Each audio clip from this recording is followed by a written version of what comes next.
What do you think the reality is of them being able to lock down this country in any sort of martial law capacity? I agree with you that it's going to be difficult, and that's why they've done beta testing.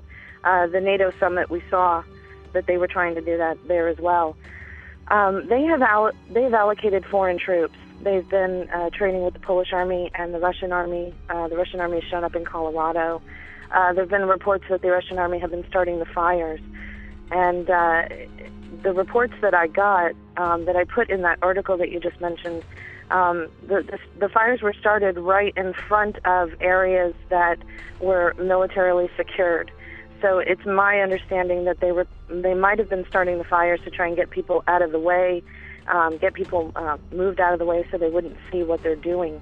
DHS has contracted independent contractors to cover up the holes for the underground bases that they're building.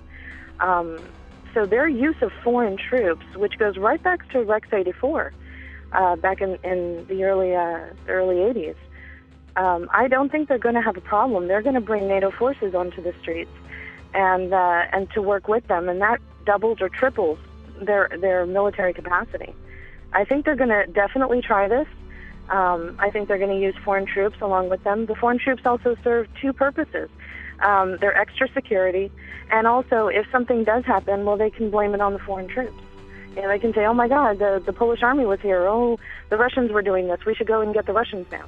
Yeah, I think what this government is now doing with these false flags with what I'm calling these false flags that we saw in Aurora and in Wisconsin, is they're doing their level best before martial law happens to disarm the people. What do you make of what I just said there, and what do you make of what I'm calling false flags in Aurora and Wisconsin, Susanne? They are definitely false flags. James Holmes had ties all the way going back to his grandfather with DARPA and mind control techniques, and he was studying mind control. He worked with the Salk Institute on mind control and flicker fusion, which is where they insert images into the screen while you're watching television or even on a website, and it moves so fast that only your subconscious picks it up. In Aurora, his apartment was booby-trapped with homemade bombs. And the Pentagon has just come out and said that a lot of people homegrown terrorists are building these homemade bombs. And so they're asking Congress to relax posse comitatus in order to respond to this, to allow military on the streets to respond to these homegrown domestic terrorists. And with the Wisconsin shooting, this gentleman had a 9/11 tattoo on his arm, and he was shooting the Sikh people who have been misperceived as part of the 9/11 attacks. He was a PSYOP specialist. He was a veteran. They're painting him as a white supremacist. And I think that ties into a deeper mode to try and false flag us into thinking, not every white supremacist is shooting people. In fact, most of them aren't. But I agree with you that these are all false flags. They're trying what I call amicably, the global elite are doing this amicably to try and get us to stand down and relinquish our guns. But they have orders that if they don't get it done in time, if they can't rescind or amend the Second Amendment in time before the financial bomb hits the shores of the United States, the military will have orders to go ahead and seize guns, and if they have to, they'll just shoot you. They're not going to play games. They'll go into your house and remove your guns, and if you try and defend yourself, you're going to be shot at. And they're not giving warning shots. They've been ordered not to give warning shots. These will definitely be aimed at either, like I said, taking your guns or getting rid of you. Well, just a couple of things. You make a great point about the James Holmes case. I thought that it was awfully unusual and convenient for the police department, the powers that be, that he, quote-unquote, booby-trapped his own apartment, because then they went in and destroyed everything. All of the evidence, could be argued, was destroyed as they detonated these bombs or disposed of these bombs. And what we're seeing in Wisconsin is, of course, no mention by the national media, CNN, Wolf Blitzer specifically, that the witnesses on that day, many witnesses reported seeing multiple shooters, 4 shooters, 3 other shooters in addition to the one who was killed. And so just like every other incident they just about ever roll out, whether it's the underwear bomber or the 7/7 bombings or the 9/11 event itself, there's more to the story, but the mainstream media is complicit in covering up that more part, and they only report the official story. Don't you find that offensive? That's probably what made you get started doing what you're doing. I am offended, but I realize that they are bought and paid for by 5 corporations, and all of these corporations will go back to the global elite. So I'm not surprised. This is their propaganda machine.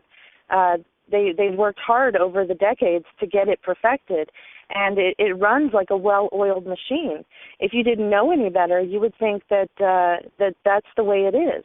A couple of nights ago, I caught the Colbert Report, and he was talking about the LIBOR scandal, and then off to the side, this demon comes out from the set, and he reaches under his desk and grabs a baby and offers it to the demon, saying that these are the banksters, and I'm going to offer this baby as a sacrifice. I was thoroughly offended. The whole audience was laughing. He shrugged his shoulders and said, the baby's going to be fine, I'm sure. But this reminded me of what happens in Bohemian Grove, where they use a child effigy, which I'm wondering whether or not that's an actual child when you look at what they're doing with DynCorp and CPS. But these things are not funny. This is who we're dealing with. We're dealing with this type of person, and they have no regard for us. Ted Turner came out on Charlie Rose probably about 15 years now and said that we need to kill 90% of the population because they're using up all of our resources. And he said it so matter-of-factly that it was terrifying. That this man who runs major corporations and has major influence actually, when he goes home at night, can look at his children and still say that he wants to murder 90% of the population. Yeah, it's interesting you'd say that. I mean, meanwhile, he's got many mansions. He owns more land than any other single person in this country. These elite have a mindset which is absolutely antithetical to humanity, to the survival of humanity, to the benefit of humanity. And I think you make a good point, too, as it relates to that Colbert Report piece, in that this idea of child sacrifice, of Luciferianism, of giving everything to the devil in order to keep the devil at bay, it's been turned into a sick joke, a psyop on the American people, because it's so close to the reality of what we face that most people think it's humor. They think it's satire. I think for those of us who are awake, Susanne, we realize that it's really not satire. What we're seeing is the unveiling of the truth in so many ways. It's insidious. We see it in the music industry. We see it in the music videos. We see it in the television shows. There's a lot of satanic overtones in many of the Disney cartoons and shows. Go to Vigilant Citizen, for those listening who never have, and check it out. I mean, the symbolic nature of the communication to the people is frightening when you know what to look for, because the truth of the matter is that it's far more insidious and I think sick than most people can possibly grasp. And that's what we're up against. Luciferian banksters. Yeah, it's hard to understand. I have 2 children. It's hard as a parent to understand, but you got to really realize that these people genuinely, they just here in the United States, globally, but just here in the United States, they want to allocate 80% of America to non-human use. They want to build 11 megacities in 11 regions, rather, and each megacity will only be able to hold 6 million people. So that's 66 million people. Now, in 2008, respectively, there were 315 million people. Do the math. Think about that. They're going to have to get rid of all of those people. How they're going to do it, I'm not sure. I know that they like to use vaccines, and they like to use GMO, and they like to start wars. And we know through the false flags that they'll kill thousands of us at a time. But if you look at Bill Ayers, who Obama worships, he said that 25 million people need to die in the United States. That's who we're up against. Well, all of this information that we've just discussed is really shocking.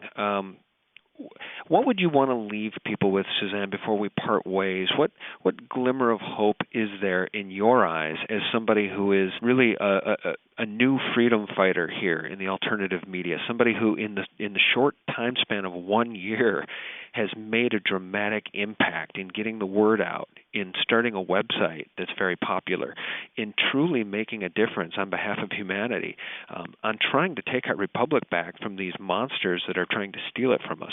How would you encourage or inspire people to take action? Leave us with a glimmer of hope. Stop complying with the system. We know that the voting is rigged. I know that this isn't popular, and I've said it before, but I'm going to say it again. Don't vote. Stop complying with the system in any way, shape, or form. Stop buying at the big box stores. Go to your local farmers and buy from them. Don't force them to pay a bunch of money to the city to set up shop at a farmer's market. Farmers markets are great, and it's great exposure. But you can call your local farmer right there and get a CSA, community-supported agriculture, and get your food directly from the person that you know takes care of their land and their fruits and vegetables and their meat and their animals. Get out and talk to your neighbors. Turn off the television.